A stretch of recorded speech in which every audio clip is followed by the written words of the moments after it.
Okay, this is the second interview that I'm doing with Professor Mick Cooper at the University of Strathclyde, and this interview concerns research.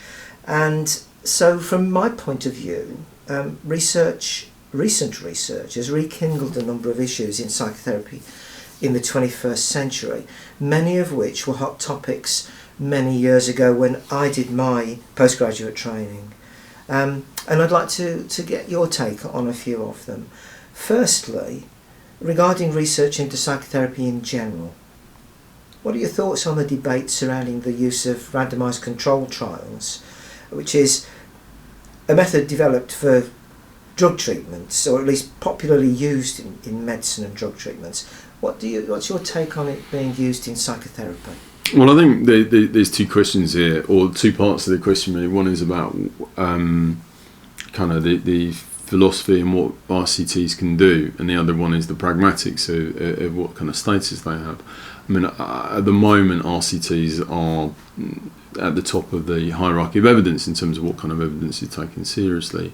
And research that I've done in talking to leading people in the field indicates that that's going to be there for quite some considerable time. And in fact, it may even get more in that direction, that RCTs really are the currency for what's considered legitimate evidence in terms of the effectiveness and the cost effectiveness of a particular therapy. And that's really how, the funding bodies, the kind of national bodies see it, and I think they're likely to see it for a long time. I think in terms of what the kind of methodologically what RCTs show. I mean, I think if your question is, it all depends on what question you're asking. I think if your question is what therapy overall, is a therapy overall effective? Does it on average bring about positive change in a group of people? What are the costs of that per improvement in well-being, however you're going to try and measure that? And is it more cost effective than some other method of trying to do it? Then I guess RCTs are in many ways the best method of doing that. I mean, that's not to say they're unproblematic, but if those are your kinds of questions and you're asking about improvements in general, then that kind of experimental method is probably the best way of finding out about that, if you're treating the different therapies as kind of discrete entities. If your question is how do you improve therapies, if your question is what do people find helpful in therapies, if your question is what is the experience of individual people in therapies, and what did they make of it, then there's a lot of other methods that are better really in asking those questions. So I think RCTs answer a very, very specific kind of question that policymakers, funders at the moment are asking. I think one of the big problems, RCTs are very easy to criticise, and I've certainly been critical of RCTs myself for a number of reasons about, and there's issues about, are the samples representative? If you're using a manual, does that really reflect therapy? Is a controlled environment really the best one to test a therapy? Allegiance effects, so the people who are doing the research, that is often not really taken into account at all. But I think one of the biggest problem issues is that I don't think anybody's developed a better way of doing it. And I think until somebody can really show that here is another method which we could use to see whether on average, from a policy position, one therapy is effective or is more effective than another therapy, then I think RCTs do have a value and a function. I think the days when we could just say that's not a relevant question have gone. I think that there is a kind of ethical responsibility for therapists to show and to test whether what they do is helpful. I don't think we can just assume what we do is helpful, and I don't think for us just to say, well, I think it's helpful is sufficient. I don't think policymakers, funders, commissioners believe that's sufficient anymore, and I don't think it should be. Anybody can say, what I do is helpful. I can be a snake or a salesman and say, well, I think that's helpful. I could be doing, crystal healing and saying that I think that's helpful, and I could really devoutly believe that, as I'm sure people do. But if we're saying that we want government or funders or commissioners to pay for that, then I think we have to do more than that. It doesn't. In fact, it wouldn't make sense if everybody who did something said that they should be paid for it. We couldn't pay everyone unless we increased taxes massively. So how do we make decisions? There's got to be some way of doing it. Of course, you're raising the important central points there, and I could easily get distracted. But I think, Pete, sorry to interrupt, but I think the point there is, I think if people who were critical of RCTs put energy, and not saying that they shouldn't put energy into critiquing RCTs, but I think if the energy was also put into developing alternative methods, I mean, there have been some great things. There's like Robert Elliott has done around case studies. Michael Barkham has done practice-based research. I was going to ask you, and these are great developments, but nobody's quite focused on how you actually translate that into something which they can then give kind of advice and guidance about what you should fund, because you can't, a service, an NHS service can't fund every kind of silo. You can't have 1,000 different therapists representing every different therapy coming in and do every different. You do have to make choices. It's a kind of existential given, existential reality. So how so if we were looking at how case studies could be used to inform those decisions, how practice-based evidence could be used, I think that's where a lot of us, I think that's where it'd be great for people to put their energy, to have qualitative research on helpful processes. But it needs, I don't think it's enough to say, well, we should be using qualitative research. I can do 10 interviews with people who've had person-centred therapy about helpful factors, and they can talk about it was helpful or it was helpful to be listened to. Somebody else could do that on CBT, someone else could, do that on crystal healing or Scientology, and then what do we do with all that? There's got to be, we need to think about how that's going to be used. Yes, as I was saying, I think it's possible, certainly for me, to be distracted by the ideological issues involved there. I think you've raised the issue of pragmatism. But then can I just say about the ideological issues as well? I mean, I think one of the most interesting things written on this was a paper in Therapy Today that Katie MacArthur did, who was working with us on RCT of schools counselling. And she was looking at the ethical, because that's something really important to me, the ethical issues of what does it mean to actually do a study with young people, for instance, on the effectiveness of counselling. And I think what she was writing about was actually, if you looked at the experience of young people, I mean, these young people who wouldn't have had counselling otherwise, they were offered a chance to take part in RCT. Either they got counselling straight away, or they had to wait a term and they got counselling after a term. They got 10 weeks of counselling. Most of them who had the counselling, either then or later on, showed a lot of improvement in their psychological well-being. They talked very positively and passionately about, the experience of counselling. Katie was writing about her own experience of talking to these people. They got probably more counselling than they might have got in a number of services. They got a counselling that was audited, that was checked to make sure that they were getting a counselling that we felt, and we kind of rated against some kind of measure of competence. So I think, if you look at something like that, and then you've been through that experience of doing RCTs, because I do think a lot of people who are critical of RCTs maybe haven't run them, and certainly I was much more critical before actually having been involved in them. But you look at something like that, okay, what is actually unethical about that? Why is that not a good thing to do? I mean, I think if you were to say that's the only thing that everybody should be doing, then clearly I think there's issues there about ethics. But in terms of that experience itself, I'm not sure if that is unethical. I wouldn't. I'm putting myself as sort of devil's advocate, although I would declare, an interest in an oppositional position. That to me the issue is not one of ethics; it's one of an ideological monoculture in psychology, and that is that.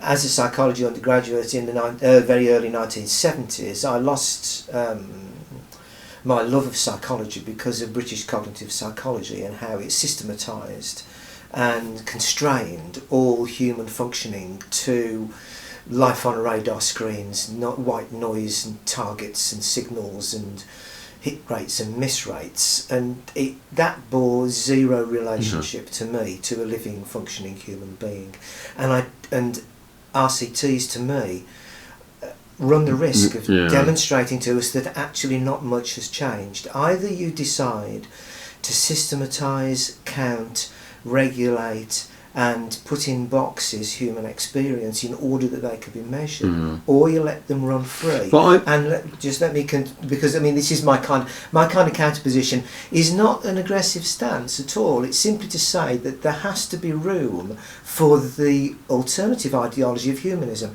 Humanistic psychology came about for a reason, and it came about for a reason because actually cognitive psychology didn't work. It didn't work then.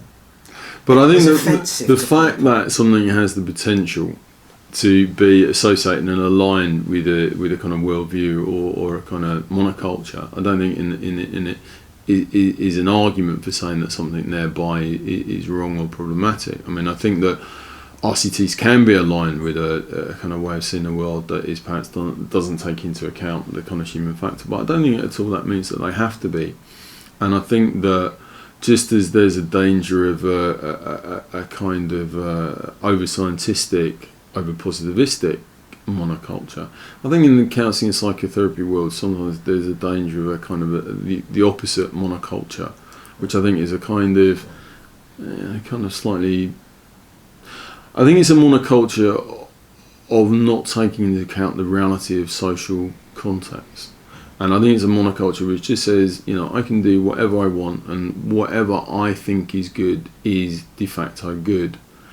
And I think that is slightly narcissistic.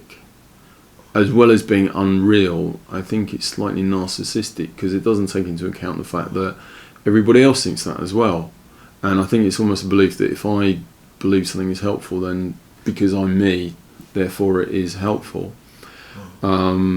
And I think we do need to have ways of showing that what we do is useful. I don't dispute that, and I also think that it's possible to be a blend of positivist and humanist without being so instrumental. But that one, as you say, will play out in time. We'll see how the land falls as far as it's partly about seeing how the land falls. I think it's also about constructing it, and I think it's also about being active in it. And I think that there are certainly a number of different forces and a number of different people involved in it. But I think people, for instance, in the counselling community I don't think it's about just waiting to see what everybody else does. I think in the counselling community we can really take active steps towards shaping that. And I think what that means is finding out about research, learning about research, understanding the different kind of ways, valuing and respecting the different ways that people do research, finding our own niche and doing what we can do well, and also dialoguing with different positions. Because I think whatever, whether it's a kind of RCT monoculture or a kind of anti-RCT monoculture, what's missing is a dialogue. And I think that's where we can be most effective, is when we're dialoguing with people and respecting people. Okay, now that was my first point.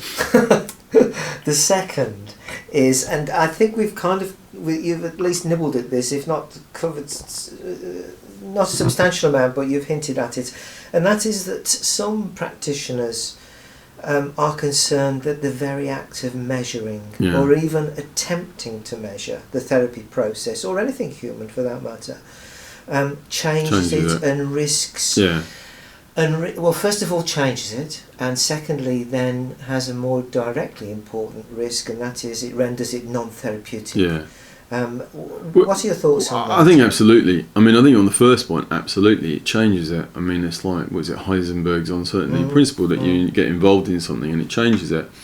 And just the very act of measuring and evaluating the outcomes orientates the therapy in a particular way, and makes a difference.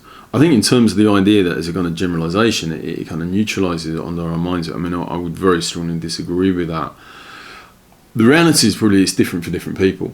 I mean, what we know from the evidence overall when you look at outcomes, but of course it's outcome measured in a particular way, is that where you're kind of monitoring it and where you're not just measuring things, but you're actually actively bringing it into the therapy. You're talking with the client about, so client brings in something like core form, and you're talking about how they've been doing, and then you maybe help them look at what they're wanting from therapy and how that's going. I mean, the evidence suggests that generally that is helpful and actually seems to be one of the best ways of enhancing the outcomes of therapy. But I think again, that to say that's true for everybody. Certainly, I've seen research which shows that for some clients, they don't like it. I've worked with clients where we've had forms which ask them to identify their goals, and a lot of clients have said they love that. They really like being reminded of what they came to therapy for and thinking about it and thinking about how well they're doing. Other clients have said, it really doesn't work for them, that it kind of gets in the way, it makes them feel pressure. So I think it's absolutely not true to say that as a generalisation, it's unhelpful. The weight, the evidence at the moment, I think, suggests that it is helpful for the more clients than it's unhelpful for. But no, there are clients that I'm sure that don't like it. And what's important, I think, is to use kind of measures and to do research in a way that is open enough that if clients don't want to do it, that they don't have to. But without drifting into something where you're so reluctant to be using measures or outcomes or tools that actually you're not using it when, for clients, it could actually be helpful. Right. Okay. I think there's several areas related to that, but you've said enough for viewers to use that as a cipher. If you I think the key point is most clients do like evaluating. Most clients, not all, but the research shows, and certainly it's my experience, and I think most people used it, that most clients do like that process of evaluating and looking at how they're doing. Therapists tend to be very reluctant, and again, what comes out is the therapists are much more reluctant than the clients. And once they start using it, actually, they go, oh, well, actually, this is all right, because they realise that actually for the clients it's quite a nice orientating point and helps them to think and reflect on where they're at and take stock and brings in something, something maybe a little bit more structured or a little bit more. I can't resist but to ask what you think about the idea that in the person-centered theory, external evaluation of that sort is anathema. One of the aims is to locate and empower an internal locus of evaluation of the very sort that, of course, would be problematic for. But the other way of looking at it would be to say that the core of person-centered therapy is about symbolisation of experience, and what you could say things like the core form do, or all these different measures, is they help clients articulate and symbolise how they experience the world in a way that maybe without that form they would struggle more to do. And actually that's what clients say, they don't, what they often say is, I would complete the core form and it helped me recognise things or be aware of things, and I never thought that was a issue, and it helped me think about that. I don't think certainly the research doesn't suggest that clients do things like those measures and it makes them think, oh, I've got to be like that, I've got to be like that.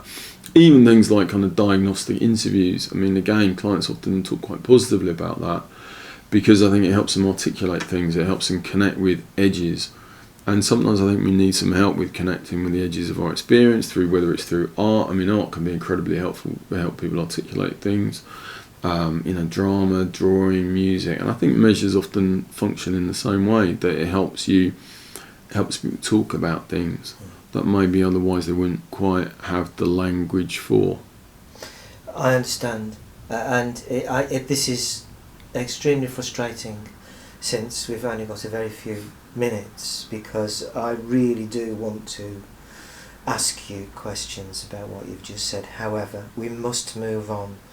And moving on to person-centered and experiential therapies, the recent book, Person-Centered and Experiential Therapies Work, summarises and has a very comprehensive overview of the then current status of research into the effectiveness of person-centered and experiential psychotherapy. So where are we up to as far as that project is concerned now? How would you summarise the current status of research into outcomes and effectiveness for that group of therapies? For the person-centered experiential therapies? Well, I think generally the research shows that person-centered experiential therapies as a whole are as effective as other therapies. I think, if I'm honest, the research tends to point more towards the more active, more experiential end of things. The work that people like Les Greenberg and Robert Elliott are doing.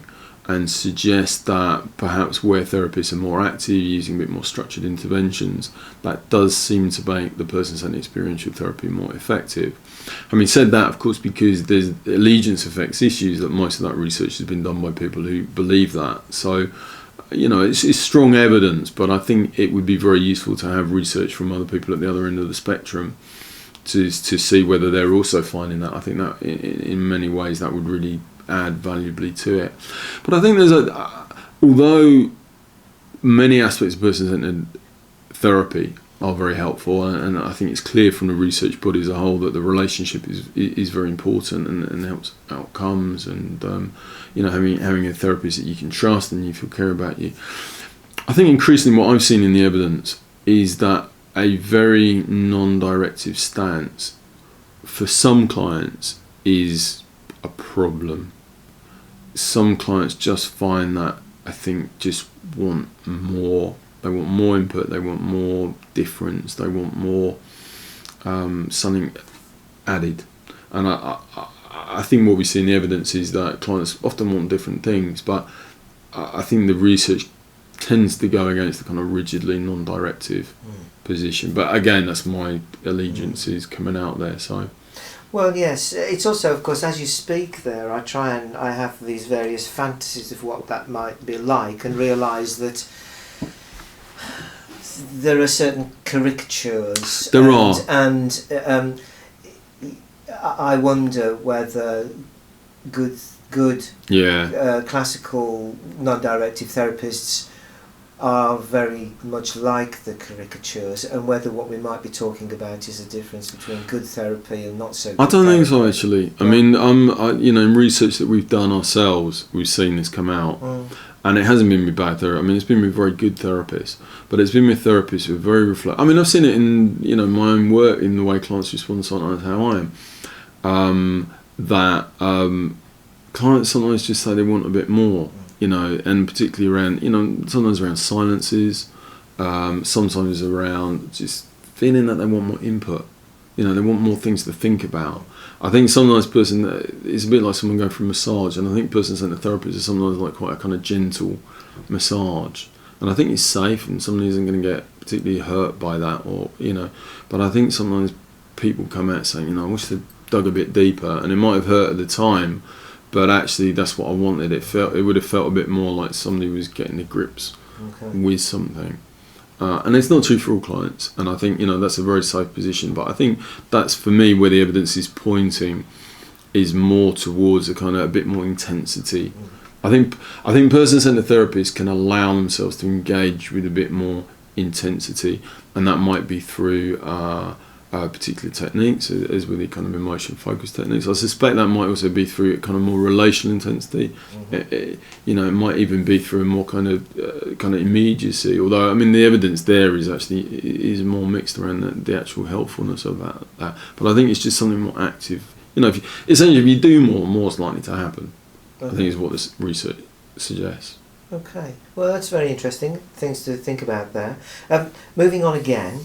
The British Association for the Person-Centred Approach have a new research group, which is working on a practitioner research network. What do you think of the initiative? Oh, it's wonderful. I mean, I think the work that people like David Murphy and colleagues have done has just been so important in trying to stimulate and get and encourage people in the person-centred world to get more involved in research, and I think it's a fantastic initiative. To see BAPCA has now got a kind of research body within it who's trying to develop an evidence base, and I think if practitioners get involved and contributing core forms or however else it's going to work to build up an evidence base for person-centred therapy, I think that would be such a contribution to the standing and the way that person-centred therapy is viewed. And I think also, I guess one of my hopes is that it's not just about showing that person-centred therapy is effective, which I'm sure it is, but it's also about improving it. I think often we use research in quite a defensive way, understandably because of the political context, to kind of say, look, what we do is effective. But research has so much potential to really help us improve the work we do. You know, talk to clients about what do they find helpful, what do they find not helpful, learn from that, develop that, maybe trial that, see whether it makes a difference. The two different ways of working, are they different, so that we can really kind of learn and improve our work. And I think one of the things, it's probably a controversial thing to say, but I think one of the things that holds us back in the person-centered field is that our approach is very much based in a very wonderfully simple, but in some ways quite rigid set of hypotheses about empathy, congruence, positive regard. You know, if you say to people, what does it mean to be person-centered, most people will quote the 1957 six conditions. And I think that's really that's difficult in the sense that it makes it very difficult then to move away, because what happens if you do research and you find that empathy actually isn't that important? I mean, they haven't, and you know the research suggests it is important, but you know maybe actually you know, rather than being congruent, it's trust that is important. Maybe rather than positive regard, it's care. I mean, there's some really interesting research about the importance of feeling cared for. And I do think we've got a bit of a problem in the person-centered world, that having kind of staked our whatever to 6 principles, it makes it difficult to evolve. And I'd love it if we could find a way of defining ourselves. I mean, for me, for instance, I would define person-centered therapy about trying to engage with clients in a way that's deeply respectful. You know, ultimately that's for me what it comes down to. And I think a kind of looser definition like that means that it becomes possible to, you know, evolve and change and learn and develop and, you know, do different things. So I think, you know, research developments are great, and it's great what Buck are doing, but I would be sorry if it's just about proving that what we do is effective. Because even if we did that now, you know, the CBT world is growing, it's evolving, and different ways of doing things, and psychodynamic is growing, and it would be the ultimate kind of contradiction that a person-centered approach, which is all about fluidity and actualization development, sat rigidly in 1957 and said, you know, I ain't moving from here. You know, nobody's ever going to shift me off these 6 conditions. That's not what Rogers was talking about when he was talking about fully functioning. He was talking about...